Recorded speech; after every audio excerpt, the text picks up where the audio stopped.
ಕಾವೇರಿ ನೀರು ವಿವಾದ, ರಾಜ್ಯಕ್ಕೆ supreme court big shock. CWMA ನಿರ್ದೇಶನ ಪಾಲಿಸುವಂತೆ ರಾಜ್ಯಕ್ಕೆ ಸೂಚನೆ. ಇನ್ನು 50 ಟಿಎಂಸಿ ನೀರು ಬಾಕಿ ಇದೆ ಎಂದು ತಮಿಳುನಾಡು ವಾದ. ಕಾವೇರಿ ಕೊಳ್ಳದಲ್ಲಿ ಭುಗಿಲೆದ್ದ ನಮ್ಮ ರೈತರ ಆಕ್ರೋಶ. ಆತ್ಮೇರೆ ನಮಸ್ಕಾರ, ಟ್ರೀ ಟಿವಿ ಕನ್ನಡಕ್ಕೆ ಸ್ವಾಗತ. ನಾನು ನವೀನ್ ಕುಮಾರ್ MN. ನಮ್ಮ ಕರ್ನಾಟಕ ಮತ್ತು ತಮಿಳುನಾಡು ರಾಜ್ಯದ ನಡುವಿನ ಕಾವೇರಿ ನೀರಿನ ಜಗಳ ಮತ್ತೆ ಸುಪ್ರೀಂ ಕೋರ್ಟ್ನಲ್ಲಿ ತಾರಕಕ್ಕೆ ಹೋಗಿದೆ. ಒಂದೆಡೆ ನಮ್ಮ ರಾಜ್ಯದ ಜಲಾಶಯಗಳಲ್ಲಿ ನೀರಿನ ಕೊರತೆ, ರೈತರ ಆತಂಕ. ಮತ್ತೊಂದೆಡೆ ತಮಿಳುನಾಡು ತನ್ನ ಪಾಲಿನ ನೀರು ಬೇಕೇ ಬೇಕು ಎಂದು ಪಟ್ಟು ಹಿಡಿದಿದೆ. ಇದೀಗ ಸುಪ್ರೀಂ ಕೋರ್ಟ್ನಲ್ಲಿ ಈ ವಿಚಾರ ಮತ್ತೆ ಬಿಸಿಯೇರಿದೆ. ಹಾಗಾದರೆ ಸುಪ್ರೀಂ ಕೋರ್ಟ್ ಏನು ಹೇಳಿದೆ? ಸುಪ್ರೀಂ ವಿಚಾರಣೆಯಲ್ಲಿ ಏನಾಯಿತು? ಕರ್ನಾಟಕದ ವಾದವೇನು? ತಮಿಳುನಾಡಿನ ಆರೋಪವೇನು?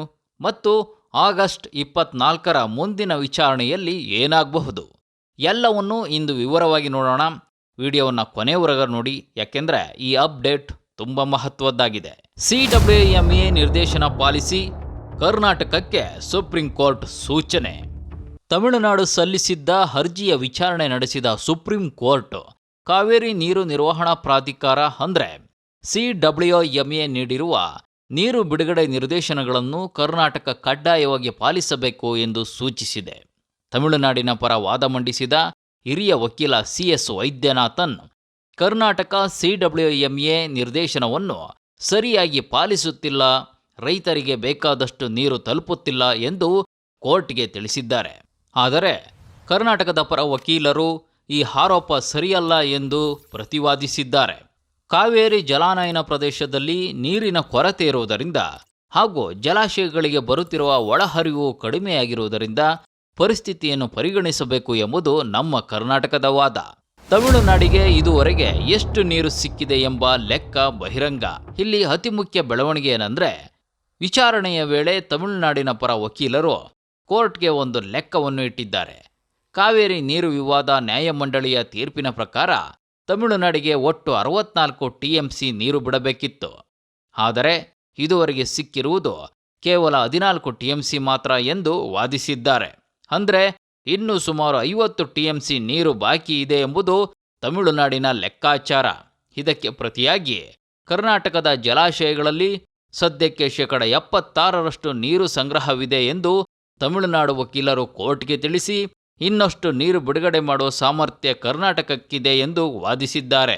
ಇದಕ್ಕೆ ನಮ್ಮ ಸರ್ಕಾರ ಇತ್ತೀಚಿನ ಭಾರೀ ಮಳೆಯಿಂದಾಗಿ ಜಲಾಶಯಗಳ ಒಳಹರಿವು ಹೆಚ್ಚಾಗಿದ್ದು, ಆಗಸ್ಟ್ 17ರ ಬೆಳಗ್ಗೆಯ ವೇಳೆಗೆ ತಮಿಳುನಾಡಿಗೆ ಬಿಡುಗಡೆಯಾಗುತ್ತಿರುವ ನೀರಿನ ಪ್ರಮಾಣ 12,000 ಕ್ಯೂಸೆಕ್ ದಾಟಿದೆ ಎಂದು ರಾಜ್ಯ ಸರ್ಕಾರ ಕೋರ್ಟ್ಗೆ ಮಾಹಿತಿ ನೀಡಿದೆ. ಪ್ರಕರಣ ಆಗಸ್ಟ್ 24ಕ್ಕೆ ಮುಂದೂಡಿಕೆ. ಸಿಡಬ್ಲ್ಯೂಎಂಎಗೆ ಸ್ಟೇಟಸ್ ರಿಪೋರ್ಟ್ಗೆ ಸೂಚನೆ. ನ್ಯಾಯಮೂರ್ತಿ ವಿಕ್ರಮ್ನಾಥ್ ಮತ್ತು ನ್ಯಾಯಮೂರ್ತಿ ಸಂದೀಪ್ ಮೆಹ್ತಾ ಅವರಿದ್ದ ಪೀಠ ಕರ್ನಾಟಕ ಸಿಡಬ್ಲ್ಯೂಎಂಎ ನಿರ್ದೇಶನ ಪಾಲಿಸುವುದನ್ನು ಖಚಿತಪಡಿಸಿಕೊಳ್ಳಬೇಕು ಎಂದು ಸೂಚಿಸಿ ಪ್ರಕರಣವನ್ನು 1 ವಾರದ ನಂತರ ಅಂದರೆ ಆಗಸ್ಟ್ 24ಕ್ಕೆ ಮುಂದೂಡಿದೆ. ಅಷ್ಟರೊಳಗೆ ನೀರು ಬಿಡುಗಡೆಯ ಇತ್ತೀಚಿನ ಸ್ಥಿತಿಗತಿಯ ಬಗ್ಗೆ ಸಿಡಬ್ಲ್ಯೂಎಂಎ ಒಂದು ಸ್ಟೇಟಸ್ ರಿಪೋರ್ಟ್ ಸಲ್ಲಿಸಬೇಕು ಎಂದು ಕೋರ್ಟ್ ಸೂಚಿಸಿದೆ. ಅಂದರೆ ಮುಂದಿನ ವಿಚಾರಣೆಯಲ್ಲಿ ಜಲಾಶಯಗಳ ನೀರಿನ ಮಟ್ಟ, ಒಳಹರಿವು, ಎಷ್ಟು ನೀರು ನಿಜವಾಗಿ ತಮಿಳುನಾಡಿಗೆ ತಲುಪಿದೆ ಎಂಬ ಎಲ್ಲ ಅಂಕಿಅಂಶಗಳು ಕೋರ್ಟ್ ಮುಂದೆ ಬರಲಿವೆ. ಕಾವೇರಿ ಕೊಳ್ಳದಲ್ಲಿ ಭುಗಿಲೆದ್ದ ನಮ್ಮ ರೈತರ ಆಕ್ರೋಶ. ಕಾವೇರಿ ನೀರು ತಮಿಳುನಾಡಿಗೆ ಬಿಡುಗಡೆ ಮಾಡುವ ವಿಚಾರಕ್ಕೆ ಕರ್ನಾಟಕದಲ್ಲಿ ರೈತ ಸಂಘಟನೆಗಳಿಂದ ವಿರೋಧ ವ್ಯಕ್ತವಾಗುತ್ತಿದೆ. ವಿಶೇಷವಾಗಿ ಮಂಡ್ಯ, ಶ್ರೀರಂಗಪಟ್ಟಣ ಸೇರಿದಂತೆ ಕಾವೇರಿ ಜಲಾನಯನ ಪ್ರದೇಶಗಳ ರೈತರು ತೀವ್ರವಾಗಿ ಪ್ರತಿಭಟಿಸುತ್ತಿದ್ದಾರೆ. ನಮ್ಮ ರೈತರ ಪ್ರಶ್ನೆ ಇಷ್ಟೇ: ನಮ್ಮ ಜಲಾಶಯಗಳಲ್ಲಿ ಸಾಕಷ್ಟು ನೀರು ಇಲ್ಲ, ನಮ್ಮ ಬೆಳೆಗಳಿಗೆ ನೀರು ಇಲ್ಲ, ನಾವು ಹೇಗೆ ನೀರು ಬಿಡುವುದಕ್ಕೆ ಸಾಧ್ಯ ಎನ್ನುವುದು ನಮ್ಮ ರೈತರ ಪ್ರಶ್ನೆ.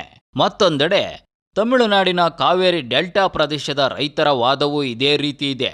ಬೆಳೆಗಳಿಗೆ ಸಮಯಕ್ಕೆ ಸರಿಯಾಗಿ ನೀರು ಬೇಕು, ವಿಳಂಬವಾದರೆ ಬೆಳೆ ನಷ್ಟ ಖಚಿತ ಎಂಬುದು ಅವರ ಆತಂಕ.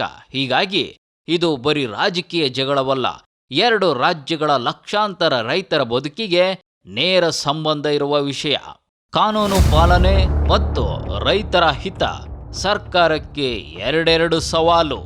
ಸುಪ್ರೀಂ ಕೋರ್ಟಿನ ಈಗಿನ ಸೂಚನೆಯ ನಂತರ ಕರ್ನಾಟಕ ಸರ್ಕಾರ ತನ್ನ ಕಾನೂನು ತಂಡದೊಂದಿಗೆ ಚರ್ಚೆ ನಡೆಸುತ್ತಿದೆ. ರಾಜ್ಯ ಸರ್ಕಾರದ ಮುಂದೆ 2 ಪ್ರಮುಖ ಸವಾಲುಗಳಿವೆ.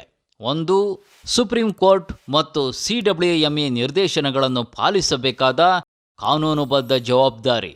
ಮತ್ತೊಂದು ಕಡೆ ಕರ್ನಾಟಕದ ರೈತರು, ಕುಡಿಯುವ ನೀರು ಮತ್ತು ಜಲಾಶಯಗಳ ಸಂರಕ್ಷಣೆ. ಈ 2ರ ನಡುವೆ ಸರ್ಕಾರ ಸಮತೋಲನ ಕಾಯ್ದುಕೊಳ್ಳಬೇಕಾಗಿದೆ. ಹೀಗಾಗಿ ನೀರಾವರಿ ಸಚಿವ ಎನ್ ಚಲುವರಾಯಸ್ವಾಮಿ ಅವರು ಕಾನೂನಿನ ತಂಡ ಮತ್ತು ಅಧಿಕಾರಿಗಳೊಂದಿಗೆ ಮುಂದಿನ ಕ್ರಮದ ಬಗ್ಗೆ ಚರ್ಚಿಸಲಾಗುತ್ತಿದೆ ಎಂದಿದ್ದಾರೆ. ಮುಖ್ಯಮಂತ್ರಿ DK ಶಿವಕುಮಾರ್ ಅವರು ಕೂಡ ರೈತರ ಹಿತ ಕಾಪಾಡುವುದರ ಜೊತೆಗೆ ಕಾನೂನನ್ನು ಪಾಲಿಸುವ ಜವಾಬ್ದಾರಿ ಸರ್ಕಾರಕ್ಕಿದೆ ಎಂದು ಹೇಳಿದ್ದಾರೆ. ಎಲ್ಲರ ಚಿತ್ತ ಈಗ ಆಗಸ್ಟ್ 24ರ ವಿಚಾರಣೆಯತ್ತ. ಈಗ ಎಲ್ಲರ ಗಮನ ಆಗಸ್ಟ್ 24ರ ಸುಪ್ರೀಂ ಕೋರ್ಟ್ ವಿಚಾರಣೆಯತ್ತ ನೆಟ್ಟಿದೆ.